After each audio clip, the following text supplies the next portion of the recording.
नमस्कार प्रेक्षकांनो, स्वागत आहे आपल्या मराठी यूट्यूब चॅनलवर.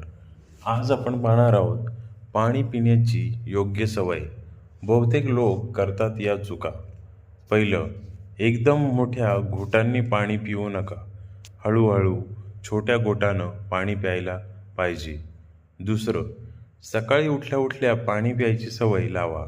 रिकाम्या पोटी पाणी गेलं की अंगाला ताजेपणा येतो. तिसरं, जेवायच्या थोडं आधी आणि जेवण झाल्यावर थोड्या वेळाने पाणी घ्या. जेवताना लगेच पाणी ढोसणं बरं नाही. चौथं, व्यायाम केल्यानंतर किंवा काम करून आलात की पाणी जरूर प्या. त्याने शरीरातील पाण्याची कमी भरून निघते. पाचवं, एकदम भरपूर पाणी पिण्यापेक्षा थोडं थोडं पाणी प्या. असं प्यायल्यानं शरीरातील पाणी नीट लागतं. सहावं, झोपायच्या आधी थोडंसं पाणी प्यायला हरकत नाही. शरीर हायड्रेट राहतं. अशाच नवनवीन माहितीसाठी आपल्या चॅनलला लाईक, सबस्क्राईब, शेअर आणि कमेंट्स करायला नक्की विसरू नका. धन्यवाद.